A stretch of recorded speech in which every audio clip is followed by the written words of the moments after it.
প্রতি বছর হাজার হাজার বাংলাদেশি শিক্ষার্থী উচ্চশিক্ষার জন্য বিদেশে পাড়ি জমাচ্ছে। অনেকে সেখানে পড়াশোনা শেষে ফিরে আসে না, বরং স্থায়ী বসবাস শুরু করে। এই প্রবণতা শুধু ব্যক্তিগত পছন্দ নয়, বরং দেশের শিক্ষা এবং রাজনৈতিক ব্যবস্থার গভীর সংকটের প্রতিফলন। মানসম্মত শিক্ষা, কর্মসংস্থানের নিশ্চয়তা এবং নিরাপদ পরিবেশের অভাব তাদের বিদেশমুখী করে তুলেছে।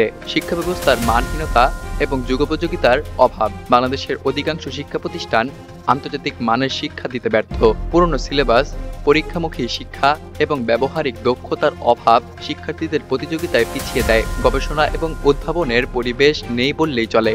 আধুনিক প্রযুক্তি নির্ভর শিক্ষণ পদ্ধতি এখনও সীমিত পর্যায়ে ব্যবহৃত হয়, যা গ্লোবাল মার্কেটে প্রতিযোগিতা করার ক্ষেত্রে বড় বাধা হয়ে দাঁড়ায়। সেশন জট এবং রাজনৈতিক প্রভাবের ভয়াবহতা। সরকারি বিশ্ববিদ্যালয়গুলোতে সেশন জট একটি দীর্ঘস্থায়ী সমস্যা।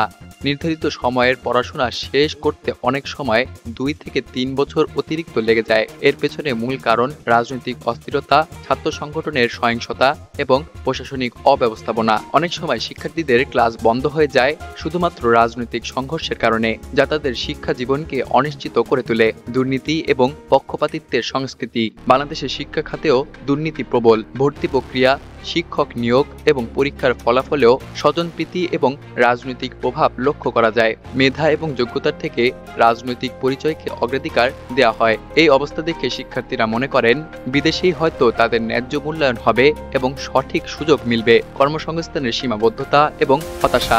দেশে উচ্চশিক্ষা শেষ করেও ভালো চাকরি পাওয়া কঠিন। সরকারি চাকরিতে প্রবেশের প্রক্রিয়া দীর্ঘ, জটিল এবং রাজনৈতিকভাবে প্রভাবিত। বেসরকারি খাতে বেতন তুলনামূলক কম এবং ক্যারিয়ার উন্নতির সুযোগ সীমিত।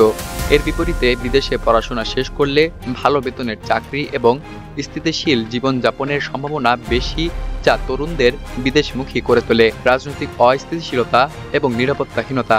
বাংলাদেশের রাজনৈতিক পরিবেশ বহুদিন ধরেই অস্থির। হরতাল, অবরোধ, সহিংসতা এবং রাজনৈতিক দমনপীড়নে তরুণদের মনে অনিশ্চয়তা তৈরি করেছে। এর প্রভাব শুধু শিক্ষা এবং কর্মক্ষেত্রে নয়, ব্যক্তিগত নিরাপত্তাতেও পড়ে। অনেকেই মনে করেন বিদেশে একটি স্থিতিশীল এবং নিরাপদ জীবনযাপন সম্ভব, যা দেশে পাওয়া কঠিন। বাংলাদেশ থেকে বিদেশে শিক্ষার্থী প্রেরণ ক্রমশ মেধা পাচারে রূপ নিচ্ছে। শিক্ষার মান উন্নয়ন, কর্মসংস্থানের সুযোগ বৃদ্ধি এবং রাজনৈতিক স্থিতিশীলতা ছাড়া এই প্রবণতা থামানো সম্ভব নয়। নীতি নির্ধারকদের জন্য এটি একটি সতর্কবার্তা। যদি এখনই শিক্ষা এবং রাজনীতিতে মৌলিক সংস্কার না আনা হয়, তবে প্রতিভাবান তরুণ প্রজন্ম বিদেশে গিয়ে দেশের জন্য হারিয়ে যাবে।